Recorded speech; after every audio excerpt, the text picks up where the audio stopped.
Bismillahirrahmanirrahim. Welcome viewers to the my YouTube channel Coating with Faisal. मैं उम्मीद करता हूँ कि आप सब लोग खैरियत से होंगे और अपनी लाइफ को हंसी खुशी एंजॉय कर रहे हैं। तो गाइस कोटिंग की एक नई वीडियो के साथ में आपकी खिदमत में आज हम कुछ डाटा कुछ इन्फॉर्मेशन शेयर करेंगे और मैं यकीन करता हूँ कि पिछली वीडियोज़ की तरह ये वीडियो भी आपके लिए काफ़ी हेल्पफुल साबित होगी। जो दोस्त इस वीडियो को फर्स्ट टाइम देख रहे हैं उनसे रिक्वेस्ट है कि चैनल को लाइक और सब्सक्राइब करें ताकि आपके साथ लेटेस्ट वीडियो शेयर करते रहें। तो आज की ये जो वीडियो है ये एक इम्पोर्टेंट वीडियो है जिसमें हम डिस्कस करेंगे कि अरामको के इंजीनियरिंग स्टैंडर्ड्स कौन कौन से हैं। स्टैंडर्ड क्या चीज़ है, स्टैंडर्ड की टर्म अरामको में क्यों यूज़ की जाती है। स्टैंडर्ड एक तरह से जिस तरह हम कॉमन वर्ड में यूज़ करते हैं कि हमारे कंट्री का या किसी भी मुल्क का एक लॉ होता है जिसके ऊपर जिसकी बेस पे हर फैसले या हर जो डिसीजन है उसकी बेस पे इम्प्लीमेंटेड होते हैं। Same as it is Aramco में भी जो स्टैंडर्ड्स हैं कोटिंग के वो एक रूल्स हैं, रेगुलेशंस हैं जिनके अंडर रह के हमने अपनी एक्टिविटीज़ परफॉर्म करनी है। कोई भी एक्टिविटी जो है अरामको में वो स्टैंडर्ड के बियॉन्ड नहीं हो सकती। ये स्टैंडर्ड जो है ये एक लिमिटेशंस हैं, बाउंड्रीज हैं जिसमें हर एक्टिविटी का ए टू जेड क्लियरली डिफाइन किया गया है कि कौन सी एक्टिविटी हमने किन पैरामीटर की बेस पे परफॉर्म करनी है। सो स्टैंडर्ड की जो इसके अगेंस्ट हम करेंगे तो वो एक वायलेशन कंसीडर की जाती है और स्टैंडर्ड के अगेंस्ट कोई भी एक्टिविटी हम परफॉर्म नहीं किया कर सकते। सो ये टाइटल है, इसको कहा जाता है कि Saudi Aramco engineering standard SAES, जो इसकी शॉर्ट एब्रीविएशन है। अभी हम आपके सामने एक फर्स्ट टाइटल आ रहा है साइज H001। अब H क्या चीज़ है, साइज का मैंने आपको बता दिया, Saudi Aramco engineering standard. Next H का मतलब है अरामको में डिफरेंट कोटिंग स्टैंडर्ड्स है, जिस तरह वेल्डिंग है, प्लम्बिंग है, हर एक्टिविटी का एक स्टैंडर्ड है, एक सीरीज ऑफ स्टैंडर्ड है। इसी तरह जो कोटिंग की एक्टिविटी है, पेंटिंग और कोटिंग की जो एक्टिविटी है उसको H सीरीज डील करती है। इसलिए H जो है कोई भी आपको स्कूल इंटरव्यू में ये क्वेश्चन किया जाता है कि what is which Aramco size series is deal with the coating. In simple words कि अरामको स्टैंडर्ड्स की कौन सी सीरीज जो है वो कोटिंग को डील करती है। तो your answer should B H series. Mean size H series जो है वो कोटिंग के स्टैंडर्ड हैं। जहाँ भी साइज के साथ H लिखा होगा it means that this standard related to the coating activity. So next is size H001। अभी 001 क्या है, ये एक टाइटल है उस स्टैंडर्ड का, उस डॉक्यूमेंट का जो किसको डील करता है, coating selection and application requirement for industrial plant and equipment. अभी जिस तरह पिछली वीडियोस में हम लोग डिस्कस कर चुके हैं कि कोटिंग एक बहुत वास्ट फील्ड है, एक डिफरेंट इसके एंड यूजेस हैं। ये प्लांट्स में भी यूज़ होता है, पाइपलाइन में भी यूज़ होता है, कंक्रीट में भी ये चीज़ हम इसको यूज़ करते हैं।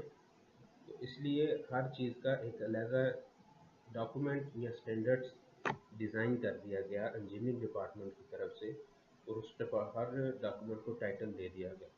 इसी तरह ये जो 001 है, इस इसके अंदर जो डिटेल्स है कोटिंग की, उसका प्रोसीजर क्या है, क्या रिक्वायरमेंट है, वो डील करता है जो इंडस्ट्रियल प्लांट्स हैं। मसलन इंडस्ट्रियल प्लांट का हम किसको कहा जाता है कि जो रिफाइनरीज हैं, प्लांट्स हैं जिसके अंदर ऑयल की रिफाइनरी होती है हमारे पास, उसको उसकी जो आप कह सकते हैं कि उसके डिफरेंट पैरामीटर्स के ऊपर उसको प्रोसेस किया जाता है, उसको हम इंडस्ट्रियल प्लांट कहते हैं।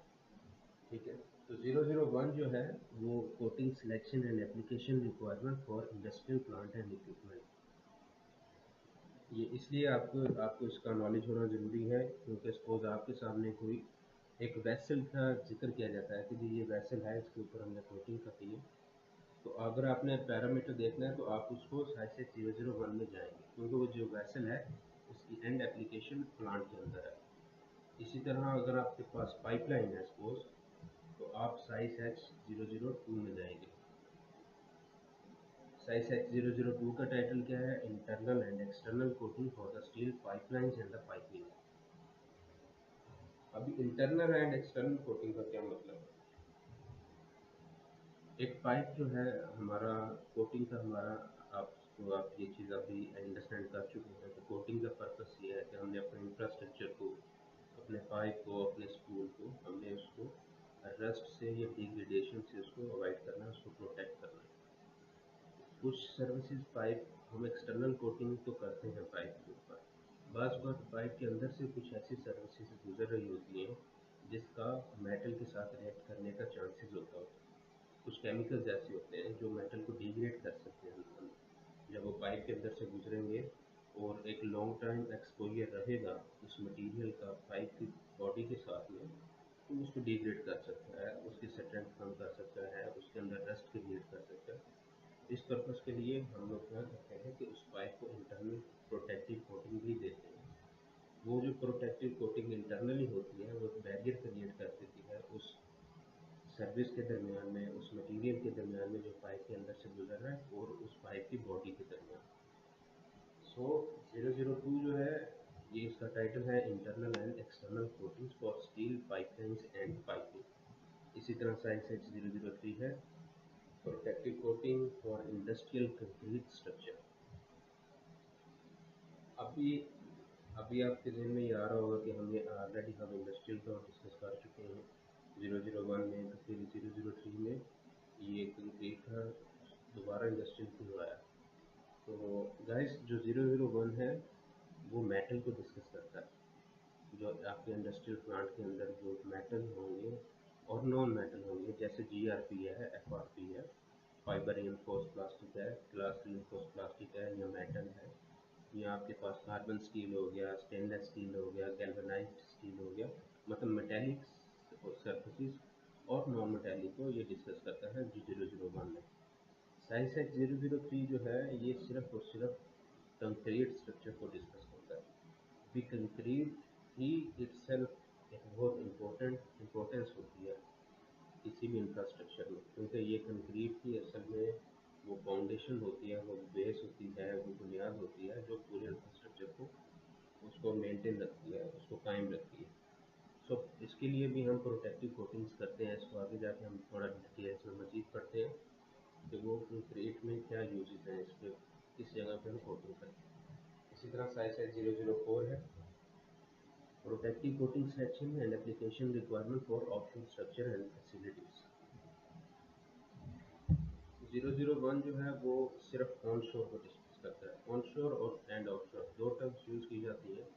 ऑन शोर जो हमारा बियॉन्ड द सी जो भी हमारे पास एरिया होगा, समंदर के बाहर का एरिया, जिसे हम सिंपल वर्ड्स में खुश्की का एरिया कह सकते हैं, उसको हम ऑन शोर कहते हैं। और ऑन शोर और ऑफ शोर, इनसाइड द सी जो भी हमारे पास चीज़ होगी, जो भी एरिया होगा, उसको हम ऑफ शोर की बाउंड्रीज कंसीडर करेंगे।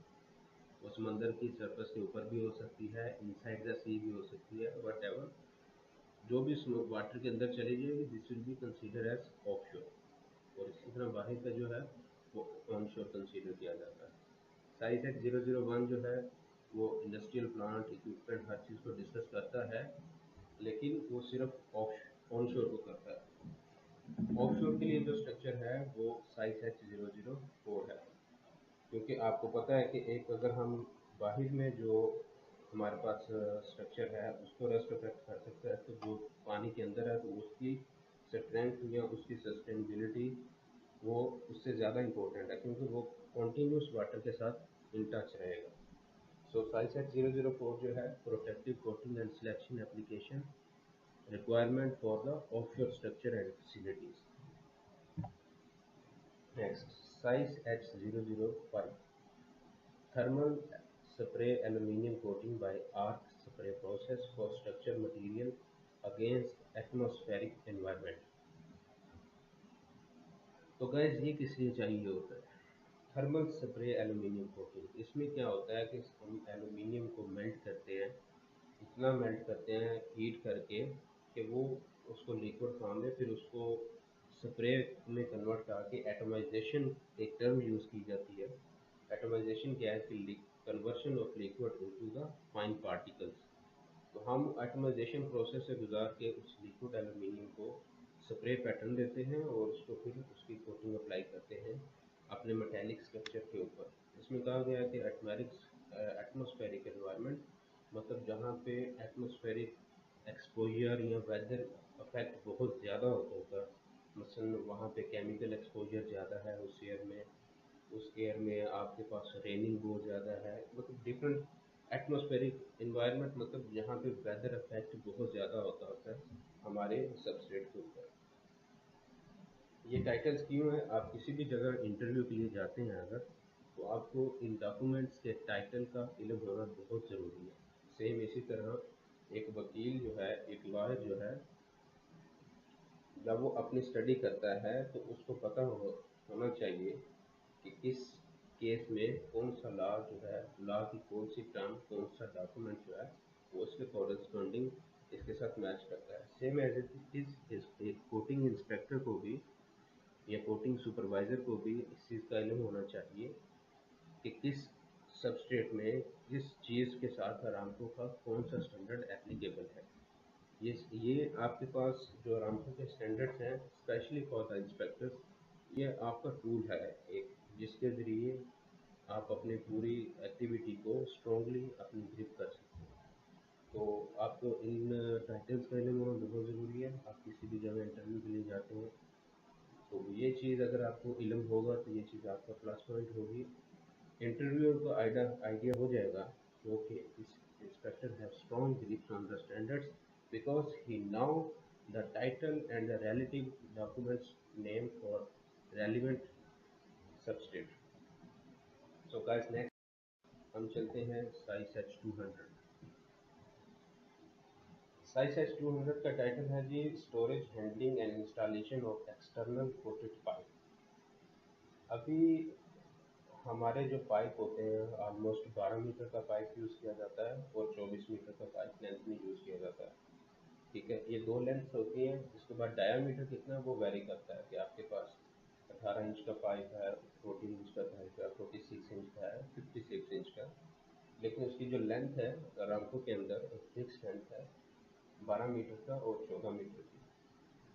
अभी ये जो पाइप की कोटिंग है या न्यू कंस्ट्रक्शन, इनको साइट के ऊपर जहाँ पे इनको इंस्टॉल करना है वहाँ पे कोटिंग करना it's a very difficult job. So वो क्या किया जाता है कि जो पाइप की न्यू कंस्ट्रक्शन कोटिंग है उस पाइप को वर्कशॉप में कोटिंग की जाती है, फिर वर्कशॉप से उसको डिलीवर किया जाता है साइट पे जब उनको हमें इंस्टॉल करना है। सो ये स्टैंडर्ड जो है it's a very critical standard also. This deal with the storage handling and installation of externally coated pipe. आगे जाके हम इसके कुछ फोटोग्राफ्स देखेंगे और इसका पर्पस भी देखेंगे कि ये क्यों इसकी रिक्वायर क्या है। Size H200 201 General specification for the external and internal FBE coating for the pipeline field grip weld। अभी आपको सबसे पहले मैं टाइटल को समझाने की कोशिश करता हूँ कि ये किस चीज़ की स्पेसिफिकेशन है। इंटरनल एंड एक्सटर्नल, ये मैं ऑलरेडी पीछे डिफाइन कर चुका हूँ कि इंटरनल का क्या कौन सी टर्म है और एक्सटर्नल क्या है। FBE कोटिंग, FBE क्या चीज़ है? FBE एक टाइप ऑफ कोटिंग है, फ्यूजन बॉन्डेड इपॉक्सी। ये पाउडर कोटिंग होती है, इसको हीट करके मेल्ट किया जाता है और पाइप के ऊपर अप्लाई किया जाता है। जितनी भी हमारी न्यू कंस्ट्रक्शन है, न्यू कंस्ट्रक्शन मतलब एक नया पाइप जब तैयार होता है तो वो उसके ऊपर FBE कोटिंग ही की जाती है, इंटरनल भी और एक्सटर्नल भी। उसके बाद पाइपलाइन फील्ड गेट वेल्ड। अभी मैंने आपको जैसे कि पहले बताया कि हमारे पास 12 मीटर का और 24 मीटर का पाइप होता है, क्योंकि एक लिमिट सेट कर दी गई है जो ट्रांसपोर्टेशन में भी हमें इजी रहे, इसको कैरी करना भी इजी हो, ताकि ये सारे पैरामीटर्स जो है वो मैच करते होते हैं आपकी एक्चुअल साइट पे। तो जब ये 12 मीटर का और 24 मीटर का पाइप साइट पे डिलीवर किया जाता है तो इनको आपस में ज्वाइन करके वेल्डिंग की जाती है, और वो जो इनका जॉइंट है जहाँ पे वेल्डिंग करके दो पाइप को हम आपस में मिलाते हैं उसको फील्ड गिट वेल्ड कहते हैं। क्यों फील्ड गिट वेल्ड कहते हैं कि वो वेल्डिंग करते हैं हम साइट के ऊपर, जहाँ जब हमने पाइप को इंस्टॉल कर दिया है, पाइपलाइन एक सपोज 100 किलोमीटर 200 किलोमीटर की एक पाइपलाइन जो है उसकी कंस्ट्रक्शन जारी है, तो उसके स्मॉल पीसीज जो हैं 12 मीटर के 14 मीटर के, उनको साइट पर डिलीवर किया जाता है। फिर उनको आपस में ज्वाइन करके उनकी वेल्डिंग की जाती है। वेल्डिंग करके फिर उसकी सरफेस प्रिपरेशन करते हैं, फिर उसके ऊपर कोटिंग अप्लाई करते हैं। तो ये स्पेसिफिकेशन जो है कि ये FBE कोटिंग जो हम साइट के ऊपर करते हैं गिट वेल्ड के ऊपर, उसको डील करता है।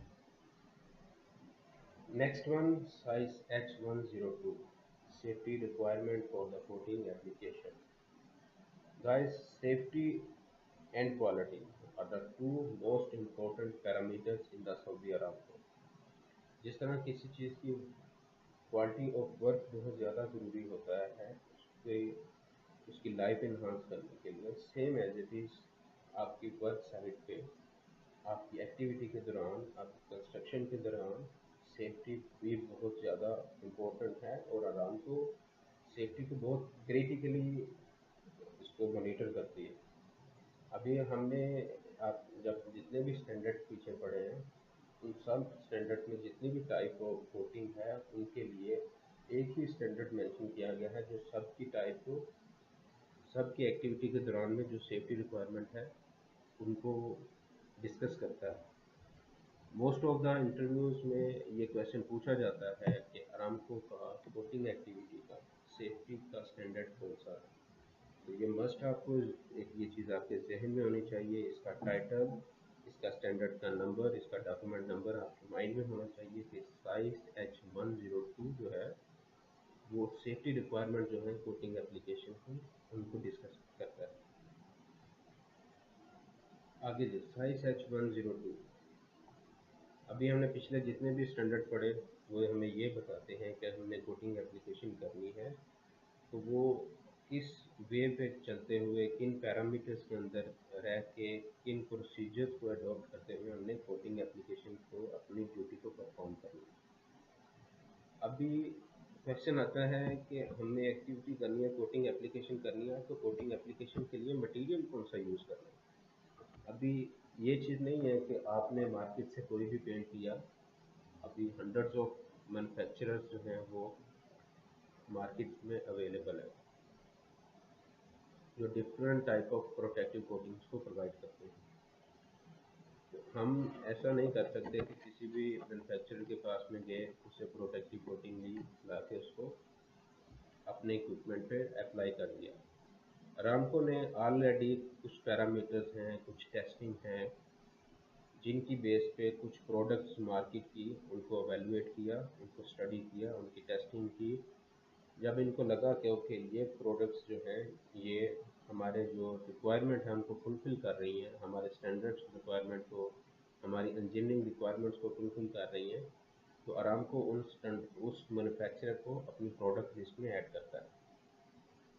और जो भी क्लाइंट है, जो कंट्रैक्टर है अरामको का, जो हम जिनका जो अरामको के प्रोजेक्ट्स पे काम कर रहे हैं, जिन्होंने कोटिंग एप्लीकेशन करनी है, वो लिमिटेड होते हैं कि सिर्फ वही मैन्युफैक्चरर की प्रोडक्ट्स यूज़ कर सकते हैं जो अरामको ने अप्रूव की हुई है। तो साइज H101V, वी जहाँ भी होगा इसका मतलब है product data sheet. Product data sheet क्या चीज़ है? तो जैसा मैंने आपको बताया कि जब अरामको ने मैन्युफैक्चरर अप्रूव किए, मैन्युफैक्चरर अप्रूव करने के बाद उनकी जो प्रोडक्ट्स हैं उनको अप्रूव किया, ओके इनकी ये प्रोडक्ट है, फिर उनकी प्रोडक्ट डाटा शीट को भी अपने डॉक्यूमेंट फॉर्म में दे दिया। अब प्रोडक्ट डाटा शीट को आगे जाके हम एक, जब आप लोगों को मैं एक वीडियो सेपरेट से डालूंगा इंडिविजुअल ईच डॉक्यूमेंट्स पे, तो आप उसमें देखेंगे कि प्रोडक्ट डाटा शीट्स में कौन कौन सी इंफॉर्मेशन गिवन होती है, जिसमें सपोज डाटा शीट है, इसमें रिक्वायरमेंट है कि आपकी सरफेस प्रोफाइल कितनी होनी चाहिए, सरफेस का क्लीनेस लेवल क्या होना चाहिए, कोटिंग अप्लाई कर रहे हैं आप तो उसमें कितने कोट में आपने उसको अप्लाई करना है, उसकी थिकनेस क्या है, वेट फिल्म थिकनेस क्या है, ड्राई फिल्म थिकनेस क्या है, ये सारे पैरामीटर्स जो हैं ये डाटा शीट में मेंशन होते हैं। जो भी कोटिंग इंस्पेक्टर होता है वो लिमिटेड होता है, तो जब वो एक्टिविटी परफॉर्म कर रहा है तो उसकी एप्लीकेशन जो है, प्रोसीजर हमें बताएगा 001, लेकिन एप्लीकेशन के दौरान उस प्रोडक्ट की जो रिक्वायरमेंट हैं, जो पैरामीटर हैं, वो हमें प्रोडक्ट डाटा शीट से ही मिलेंगे। वो वेदर कंडीशंस क्या होनी चाहिए, ये सारी चीज़ें हमें वो रेलेवेंट जो प्रोडक्ट है वो बता, और हमें उसी को फॉलो करना होता है। नेक्स्ट साइट 316, इस पे ऑलरेडी एक वीडियो अवेलेबल है, performance qualification of the coating personal. आप ये चीज़ नोट करेंगे कि पीछे जितने भी हैं वो साइज हैं, और ये साइट है। साइट की एब्रीवेशन क्या है, सऊदी अरामको इंजीनियरिंग प्रोसीजर। ये एक प्रोसीजर है, डिफाइन करता है कि परफॉर्मेंस क्वालिफिकेशन क्या है, किन बेसिस में हम इवैल्यूएट करते हैं। वो स्टैंडर्ड्स है, इंजीनियरिंग स्टैंडर्ड्स, और ये इंजीनियरिंग प्रोसीजर है। ठीक है, ये 316 है। नेक्स्ट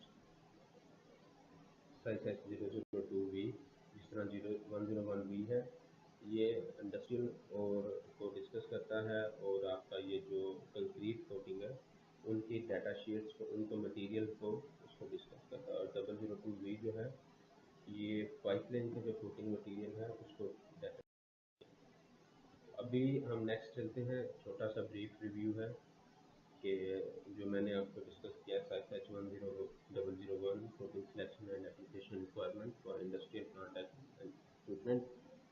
इंडस्ट्रियल प्लांट्स में उसका इंफ्रास्ट्रक्चर होता है, इक्विपमेंट में ये आप देख सकते हैं कि एक वेसल है, वेसल के ऊपर कोटिंग अप्लाई की जा रही है। तो आपने इसके जो भी पैरामीटर देखने हैं कि हम क्या क्या सेफ्टी रिक्वायरमेंट आपको 101 102 बताएगा, और आपको एप्लीकेशन के जो पैरामीटर्स हैं, वेदर कंडीशन, सरफेस प्रोसीजर, अपने एप्लीकेशन मेथड कौन सा अडॉप्ट करना है, ये सारा आपको साइज एच 001 बताएगा। जैसे आप देख रहे हैं कि जो हमारे पास वेसल है, ये भी इंडस्ट्रियल प्लांट के इक्विपमेंट में कंसीडर की जाती है। नेक्स्ट जो ये एक हमारे पास टैंक है, टैंक की एक्सटर्नल सरफेस में कोटिंग की जा रही है, ये भी इंडस्ट्रियल प्लांट्स के इक्विपमेंट में कंसीडर किया जाता है। अभी आपके सामने ये पाइपिंग है, ये इंफ्रास्ट्रक्चर जितना भी आपको नज़र आ रहा है, स्टील स्ट्रक्चर जो है इसकी कोटिंग प्लांट के अंदर हुई है। इस वेसल्स इंस्टॉल्स हैं, इसमें टैंक्स हैं, पाइपिंग है, सारा कुछ। तो ये इसके रेलिवेंट कोटिंग का जो स्टैंडर्ड है वो साइज एच 001 है। तो गाइस नेक्स्ट 002 है, external and internal coating for steel pipeline. ये आप देख सकते हैं कि एक्सटर्नल कोटिंग है, एफ कोटिंग। जैसा कि मैंने आपको बताया कि जो भी न्यू कंस्ट्रक्शन होगी, नया पाइप की कोटिंग की जाती है, उसको एफ कोटिंग की जाती है। न्यू कंस्ट्रक्शन के साथ दूसरी टर्म यूज़ की जाती है मेंटेनेंस कोटिंग की। वो क्या चीज़ होती है मेंटेनेंस कोटिंग? ये है कि आपने पाइपलाइन आपकी सर्विस में है 10 साल, 20 साल, 30 साल, 30 साल के बाद सपोज उसके अंदर किसी जगह पे कोटिंग डैमेज हो जाती है। कोटिंग की डेफिनेटली हर चीज़ की एक लाइफ है, कोटिंग की लाइफ इंक्रीज डिक्रीज करते करते उसकी वो जो स्ट्रेंथ है वो ख़त्म हो गई, हमारे पाइपलाइन को रस्ट लगना शुरू हो गया, तो हम उसको डेफिनेटली उसको दोबारा से वर्कशॉप के अंदर नहीं लेके जा सकते। फिर हम क्या करते हैं, साइट के ऊपर ही उस पोर्शन की मेंटेनेंस कोटिंग करते हैं, उसकी दोबारा से कोटिंग को रिमूव करते हैं, सरफेस प्रिपरेशन करते हैं। तो उसका एक तरीका कार है जिसको हम मेंटेनेंस कोटिंग के कैटेगरी में उसको डिस्कस करते हैं। वो हम आगे जाके एक इंट्रोडक्शन टू एपीसीएस का पार्ट 2 आएगा, पाइपलाइन की कोटिंग का, उस बेसिस पे ब्रीफली डिस्कस करेंगे। तो ये एक्सटर्नल कोटिंग एफ। नेक्स्ट जो है वो इंटरनल कोटिंग। आपको मैंने स्टार्टिंग में बताया इंटरनल कोटिंग क्यों चाहिए होती है, एक्सटर्नल कोटिंग का तो आपको ऑलरेडी आइडिया है। तो ये जो ये दोनों जो थी वो विस्कोलास्टिक थी, न्यू कंस्ट्रक्शन, ये मेंटेनेंस कोटिंग है। आप देख सकते हैं कि पाइपलाइन है ऑलरेडी बरीड पाइपलाइन थी, उसको एक्टिवेट किया गया, उसके बाद उसकी सरफेस प्रिपरेशन के बाद उसके ऊपर विस्को इलास्टिक कोटिंग जो है वो एप्लीकेशन उसकी की जा रही है। ये मेंटेनेंस कोटिंग में आता है। ये भी मेंटेनेंस कोटिंग आप देख सकते हैं कि साइड के ऊपर बरीड पाइपलाइन थी, उसको एक्टिवेट किया गया, उसकी जो डैमेज कोटिंग थी उसको सरफेस प्रिपरेशन की गई, सैंड ब्लास्टिंग करके उसको रिमूव किया गया, उसके बाद उसके ऊपर लिक्विड कोटिंग अप्लाई की जा रही है एच। ये मोस्टली जो है ये लिक्विड इपॉक्सी कोटिंग है, या इसको हाइब्रिड इपॉक्सी भी कहा जाता है। इसके बारे में डिटेल डिस्कशन जो है वो हम इंट्रोडक्शन टू एपीसीएस के पार्ट 2 में डिस्कस करेंगे, जो प्योरली पाइपलाइन को डिस्कस करेगा। Guys, size at 003 protective coating for the industrial concrete structure। अब कंक्रीट पे हमें कोटिंग क्यों चाहिए, आपको बताया कि कंक्रीट इटसेल्फ स्ट्रेंथ उसकी भी हमें बहुत क्रिटिकली उसको मेंटेन करना होता है, इसलिए हम उसको कंक्रीट को प्रोटेक्ट करते हैं। ये आप देख सकते हैं कि ये इसके फ्लोर पे कोटिंग की हुई है। ये फ्लोर जो है इंडस्ट्रियल, जो हमारे पास यहाँ प्लांट के अंदर केमिकल स्टोरेज रूम भी होते हैं, अगर वो डायरेक्ट कंक्रीट पर करेंगे तो वो उसकी कंक्रीट को डिस्ट्रॉय कर सकते हैं। उसके लिए हम क्या करते हैं कि एक तो उसकी फ्लोरिंग के ऊपर लिक्विड कोटिंग अप्लाई करते हैं प्लांट्स के अंदर में। ये दूसरी तस्वीर में आप देख सकते हैं कि ये फाउंडेशन हैं, इसके एक्सटर्नल साइड पे हमने ब्लैक कलर की कोटिंग अप्लाई की हुई है। ये जो भी हमारा एरिया बैकफिल किया जाता है, बैकफिल किसको कहते हैं कि जब बेस है या फाउंडेशन है जो ज़ेरे ज़मीन चली जाती है, ठीक है, उसको जो ज़ेरे ज़मीन हमारा कंक्रीट होगा उसकी साइड्स जो जितनी भी हैं उसको हम प्रोटेक्ट करेंगे कोटिंग के साथ। प्रोटेक्ट क्यों करेंगे कि ये कोटिंग एक तरह से वाटर प्रूफिंग प्रोवाइड करेगी। ये एक लेयर क्रिएट कर देगी कि जो हमारी सॉइल का या मिट्टी के अंदर का जो पानी है वो कंक्रीट के अंदर पेनिट्रेट नहीं करेगा, क्योंकि अगर वाटर पेनिट्रेट करेगा तो वो कंक्रीट के अंदर जो स्टील है उसको रस्ट क्रिएट कर सकता है। इटसेल्फ कंक्रीट को भी जब वाटर कॉन्टीन्यूसली उसके अंदर अगर पेनिट्रेट होता रहे तो कंक्रीट के अंदर क्रैक्स आना स्टार्ट हो जाते हैं, उसकी स्ट्रेंथ कम हो जाती है। तो बरीड कंक्रीट की स्ट्रेंथ को मेंटेन करने के लिए हम उसकी वाटर प्रूफिंग करते हैं। तो वो उसके लिए दो टाइप्स की कोटिंग है, बिटुमेन कोटिंग है, कोल tar इपॉक्सी है। इसको भी डिटेल में हम एक सेपरेट वीडियो में डिस्कस करेंगे।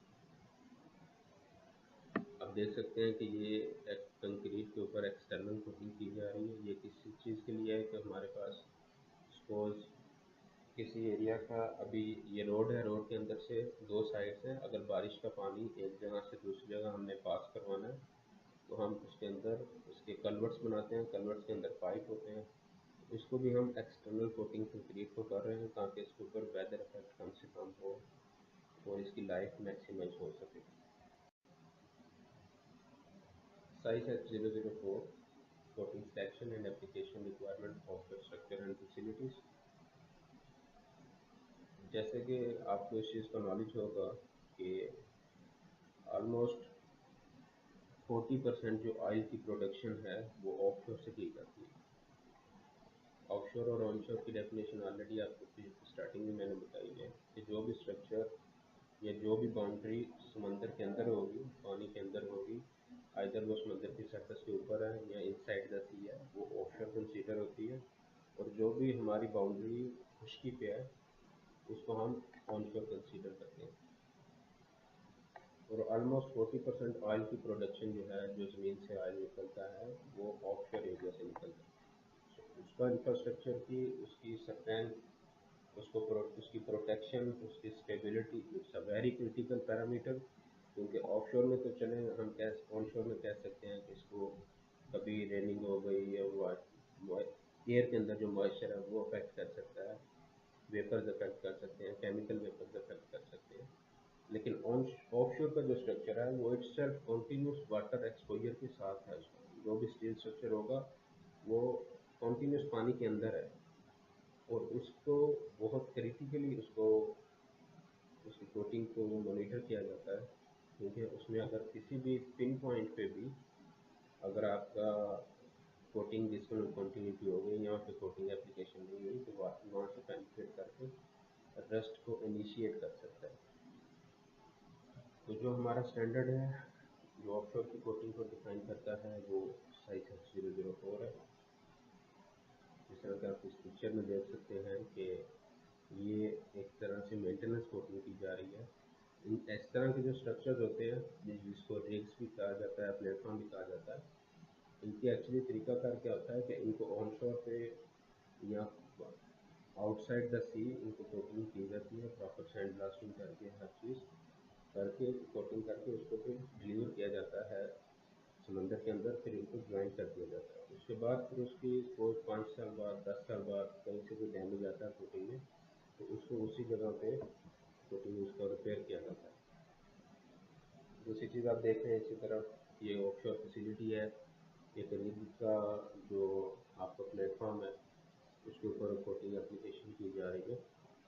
तो next thermal spray aluminium coating, ये मैंने आपको स्टार्टिंग में बताया कि ये इसमें हम एल्यूमिनियम को मेल्ट करके उसको स्प्रे फॉर्म में कन्वर्ट करके एटमॉस्फेरिक पर्पसेस के लिए उसको यूज़ किया जाता है। ये पाइपिंग के ऊपर भी होती है, वेसल्स के ऊपर भी हो सकती है, टैंक्स के ऊपर भी होती है। तो कुछ हमारे जहाँ पे एटमॉस्फेयर ऐसा होता है जहाँ पे वेदर इफेक्ट्स बहुत ज़्यादा होते हैं, तो उसको एल्यूमिनियम की कोटिंग करते हैं। Storage handling installation externally coating. अभी स्टोरेज रिक्वायरमेंट क्या है इसके लिए, एक चीज़ आप लोग as a coating inspector, as a coating personal, as a coating professional, जब आप कोटिंग की फील्ड में आते हैं तो आपको अपना माइंड सेट करना चाहिए कि हमारा कोटिंग का पर्पस क्या होता है। हम क्रिटिकली इस चीज़ को ऑब्जर्व करते हैं, इसको इम्प्लीमेंट करते हैं कि हमने प्रोटेक्शन देनी है अपने स्ट्रीट, ठीक है। It's not a colour only, it's not a decoration only, it's a critical that we have to give the protection of our substrate. Either it's pipeline, either it's steel structure, either it's an equipment. जब हम उन्हें उसको protection देनी है तो फिर मतलब क्या है कि उसको हम क्रिटिकली ऑब्जर्व करेंगे कि जो उसके अंदर कहीं छोटा सा डैमेज ना हो, कहीं छोटा सा डिफेक्ट ना हो। अगर कोई भी माइनर सा भी डिफेक्ट होगा या माइनर सा भी डैमेज हो गया अगर, तो वो हमारी जो प्रोटेक्शन है वो उसका पर्पस ख़त्म हो जाता है। इसलिए कोटिंग को सिर्फ ये नहीं है कि आपने पूरे स्टैंडर्ड इम्प्लीमेंट किए, कोटिंग का मटीरियल सिलेक्ट किया स्टैंडर्ड के अकॉर्डिंग, कोटिंग को एप्लीकेशन स्टैंडर्ड के अकॉर्डिंग की, उसकी सरफेस प्रिपरेशन स्टैंडर्ड के प्रॉपर की, सारा कुछ करने के बाद आपने कोटिंग एप्लीकेशन करने के बाद आपने पाइप को ये बॉदर ही नहीं किया कि उसको नेक्स्ट स्टोरेज और हैंडलिंग जो है इट्सेल्फ वेरी इंपॉर्टेंट पैरामीटर। अगर आप उसकी प्रॉपर स्टोरेज नहीं करेंगे, उसको प्रॉपरली हैंडल नहीं करेंगे शिफ्टिंग के दौरान में, इंस्टॉलेशन के दौरान में, तो उसकी कोटिंग डैमेज हो सकती है। और एक दफ़ा किसी भी माइनर सी जगह पे उसकी कोटिंग डैमेज अगर हो जाती है तो हम ये नहीं कह सकते कि ये जो डैमेज है ये यहीं रहेगा, other it's a very it will be stay on only this area. Suppose coating है, एक कहीं से 2 इंच का एरिया डैमेज हो गया, 3 इंच का एरिया डैमेज हो गया, तो हम ये नहीं कह सकते कि ये सिर्फ डैमेज 2-3 इंच तक रहेगा। इट विल बी एक्सपेंड, और वहाँ से जब मॉइस्चर अंदर पेनिट्रेट करेगा तो वो मॉइस्चर एक्सपेंड करता जाएगा, फिर हमारा सारा पर्पस ख़त्म हो गया। सो जो हमारा कोटिंग का कोटेड पाइप होते हैं उनकी स्टोरेज बहुत इंपॉर्टेंट है। इसको डिटेल्स में जैसे कि मैंने पहले बताया कि आगे वीडियोस आएंगी जिसमें मैं हर स्टैंडर्ड को डिटेल में डिस्कस करूँगा, जिसको जो कि एक तरह से आपका इंटरव्यू प्रिपरेशन भी हो सकती है, आपकी कोर्स प्रिपरेशन भी हो सकती है। उसमें मैं डिटेल में डिस्कस करूँगा कि इसकी स्टोरेज की क्या रिक्वायरमेंट है, हैंडलिंग की क्या है, इंस्टॉलेशन की क्या है। ये वीडियोस जस्ट आपको टाइटल्स को रिमाइंड करने के लिए कि आपको फर्स्ट ऑफ ऑल टाइटल्स पता होने चाहिए डॉक्यूमेंट के, कि कौन सा टाइटल कौन सा डॉक्यूमेंट किस चीज़ को डील कर रहा है। पहली पिक्चर में आप उसकी स्टोरेज देखते हैं। अभी इसमें सिलिंग्स इसके ऊपर रखी गई हैं, क्यों रखी गई हैं कि कोटिंग जो है, जो पाइप कोटेड है वो डायरेक्ट एक दूसरे के साथ इन टच ना हो, क्योंकि डायरेक्ट इन टच होंगे तो उनके ऊपर वो प्रेस आएगा, उनके दरमियान में रगड़ होगी, अब्रेजन होगी, तो उसके दौरान फिर उसके कोटिंग डैमेज होने के चांसेस है। दूसरी पिक्चर में हम देख सकते हैं कि वो पाइप को हैंडल किया जा रहा है, हैंडल करके उसको गाड़ी पे लोड किया जा रहा है वर्कशॉप से साइड पे डिलीवर करने के लिए। अभी आपसे मैंने स्टार्टिंग में बताया था कि हमारे पास 12 से 12 मीटर का और 24 मीटर का 2 साइज़ होते हैं पाइप लाइन के, जिनको हम साइड पे शिफ्ट करते हैं, फिर उसके बाद उनको आपस में वेल्डिंग करके ज्वाइंट कर दिया जाता है। साइज है 200। जिस जब पाइप साइड पर डिलीवर हो जाते हैं तो फिर उनको आपस में वेल्डिंग किया जाता है, जिसको हम गेट वेल्ड कहते हैं। तो अभी आप इस पिक्चर में हाईलाइट किया गया है, ये सेम वेल्ड क्या है, गेट वेल्ड क्या है। सेम वेल्ड में आपको कॉमन चीज़ है। असल में ये जो पिक्चर है ये शो कर रही है कि मेंटेनेंस को, एक पाइप से सपोज 10 साल बाद 15 साल बाद उसका कोई 50 मीटर का 20 मीटर का एरिया डैमेज हुआ तो हम लोग उसके ऊपर स्लीव इंस्टॉल करते हैं, मतलब एक पाइप का एक और पीस इंस्टॉल करके उसको वेल्डिंग करते हैं। नीचे वाला पाइप अंदर ही रह जाता है, ऊपर हम एक्सटर्नल कोटिंग करके उसको ज्वाइन कर देते हैं। गेट वेल्ड मतलब साइड के ऊपर जो पाइप के जॉइंट्स पे या किसी जगह पे वेल्डिंग होती है उसको गेट वेल्ड करते हैं। उसके बाद हम उसके ऊपर कोटिंग एप्लीकेशन। दूसरी पिक्चर आप देख सकते हैं कि इसमें पाइप दो 12 मीटर के जो पाइप हैं या 24 मीटर के जो पाइप जो हैं उनको आपस में ज्वाइन करके एफ बी कोटिंग अप्लाई की जा रही है। ये पिक्चर में आप देखिए तो वो वेल्डिंग एरिया पे उन्होंने एफ बी कोटिंग अप्लाई कर दी है, तो वो आपको जॉइंट्स क्लियरली विजिबल है। सेफ्टी रिक्वायरमेंट्स, कोटिंग एप्लीकेशन की क्या रिक्वायरमेंट्स हैं, सैंड ब्लास्टिंग की क्या सेफ्टी रिक्वायरमेंट्स हैं, आपका जो इक्विपमेंट यूज़ कर रहे हो उसके अंदर प्रेशर गेजेस हैं, सेफ्टी वाल्व्स हैं। It's a very detail discussion in this document. जो आपको कोई भी क्वेश्चन रेज होता है तो आपको उसका आंसर इस डॉक्यूमेंट से मिल सकता है कि आपको किन सेफ्टी पैरामीटर्स को फॉलो करना है, कौन कौन सी रिक्वायरमेंट्स को फॉलो करना है जो आपके लिए कंपलसरी हैं, जिनके बगैर आप एक्टिविटी प्रोसीड नहीं कर सकते। ये चीज़ आप अपने एक चीज़ के लिए सपोज आपको इंटरव्यू में ये क्वेश्चन किया जा सकता है कि आपकी सारा कुछ इक्विपमेंट भी ओके है, मटेरियल भी ठीक है, लेकिन आपके कुछ सेफ्टी पैरामीटर्स पूरे नहीं हो रहे 102 के अकॉर्डिंग, तो क्या आप कोटिंग एप्लीकेशन को प्रोसीड कर सकते हैं? तो your answer should be no. जब तक साइज H102 के अंदर जो सेफ्टी रिक्वायरमेंट्स दी गई है कोटिंग एप्लीकेशन की, जब तक आप उनको फुलफिल नहीं कर लेते, आप लोग कोटिंग एप्लीकेशन की एक्टिविटी को इनिशिएट या प्रोसीड नहीं कर सकते। सपोज इन प्रोसेस में कोटिंग एप्लीकेशन कर रहे हैं तो इस प्रोसेस के दरमियान में भी कोई डैमेज आ जाता है किसी चीज़ में, तो आपको अपनी एक्टिविटी उसी time on the spot stop करना पड़ेगा। जो क्रू सुपरवाइज़र हैं मेन चीज़ उनकी रिस्पॉन्सिबिलिटी के साथ साथ कोटिंग इंस्पेक्टर जो है वो सिर्फ क्वालिटी को ही जो मॉनिटर नहीं करता, वो सेफ्टी रिक्वायरमेंट को मेंटेन करना भी एक क्वालिटी इंस्पेक्टर की जॉब रिस्पॉन्सिबिलिटीज़ का पार्ट होता है। वो नहीं ये कह सकते हम लोग को कि मैं जो है जो कोटिंग इंस्पेक्टर जो कोई भी है वो सिर्फ जो क्वालिटी ऑफ वर्क को मेंटेन कराना। कोटिंग इंस्पेक्टर की रिस्पॉन्सिबिलिटी है कि जो साइज H102 में सेफ्टी रिक्वायरमेंट है उसको भी उसने एप्लीकेबल करवाना है, अदरवाइज वो एक्टिविटी को प्रोसीड करने का गो हेड नहीं दे सकता। इसलिए कोटिंग इंस्पेक्टर की जॉब में इक्विपमेंट इंस्पेक्शन का पार्ट भी होता है, तो वो इक्विपमेंट की भी इंस्पेक्शन करता है कि either it's suitable, either it's fall the requirement of the size H102 और not. So product data sheets, ये कुछ मैन्युफैक्चरर हैं जो अरामको ने अप्रूव किए हैं। तो हमने अगर कोई अरामको के प्रोजेक्ट को कोई भी कोटिंग अप्लाई करना है, कोई भी मटेरियल यूज़ करना है, कोई भी मैन्युफैक्चरर की कोई भी प्रोडक्ट यूज़ करनी है, तो हम इस जो साइज 101B है इसके अंदर जाएंगे और चेक करेंगे कि आइदर ये प्रोडक्ट जो है उस डॉक्यूमेंट के अंदर मौजूद है कि नहीं है। अगर मौजूद है ओके, हम उसको प्रोसीड कर सकते हैं। अगर वो प्रोडक्ट यूज़ इसमें डॉक्यूमेंट में साइज H101B में मौजूद नहीं है उसको, तो हम उस प्रोडक्ट को रामको के प्रोजेक्ट को यूज़ नहीं कर सकते। ये 002B मतलब पाइपलाइन की कोटिंग का जो डाटा शीट को मैन्युफैक्चरर है। So guys, this was a short video. आप लोगों का बहुत शुक्रिया अपने टाइम का।